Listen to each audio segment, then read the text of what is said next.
নাম কি? আমার নাম আবু সাইদ, আমি ইংলিশ ডিপার্টমেন্ট চলতেছি।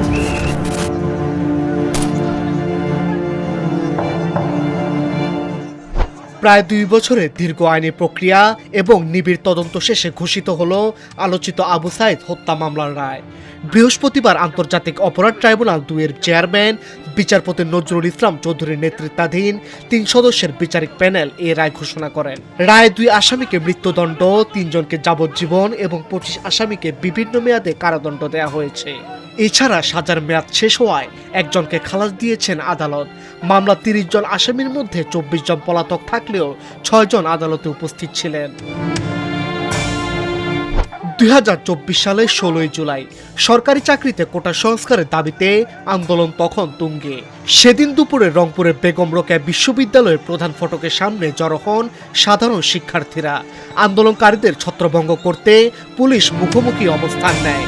সেই মুহূর্তের একটি ভিডিও সামাজিক যোগাযোগ মাধ্যমে ছড়িয়ে পড়লে পুরো দেশ স্তব্ধ হয়ে যায়।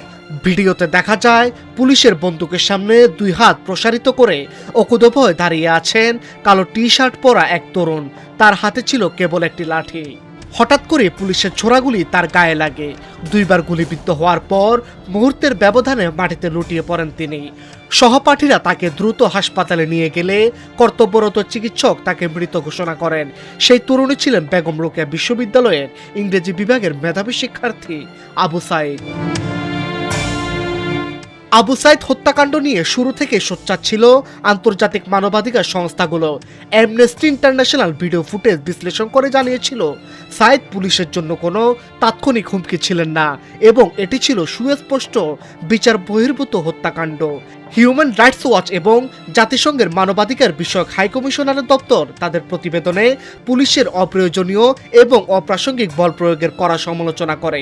বিভিন্ন আন্তর্জাতিক ল্যাবরেটরি ভিডিওর মেটাডেটা বিশ্লেষণ করে নিশ্চিত করেছে সাইদকে গুলি করার পাশাপাশি তাকে চিকিৎসা সেবা দিতেও বাধা দেওয়া হয়েছিল। ঘটনার পরপরই তৎকালীন পুলিশ প্রশাসন বিষয়টি ধামাচাপা দেওয়ার চেষ্টা চালায়। পুলিশের দায়ের করা এজাহারে দাবি করা হয়েছিল যে আন্দোলনকারীদের ইট পাটকেলের আঘাতে সাইদের মৃত্যু হয়েছে। তবে শেখ হাসিনা সরকারের পতনের পর 2024 সালের 18ই আগস্ট সাইদের বড় ভাই বাদী হয়ে নতুন হত্যা মামলা দায়ের করেন। তদন্তের দায়িত্ব পায় police bureau of investigation PBI এবং পরবর্তীতে এটি আন্তর্জাতিক অপরাধ ট্রাইব্যুনালের আওতায় আসে। তদন্তে বেরিয়ে আসে এই হত্যাকাণ্ড কেবল একটি কনস্টেবলের ভুল ছিল না, বরং এটি ছিল ঊর্ধ্বতন কর্মকর্তাদের সুপরিকল্পিত আদেশের অংশ।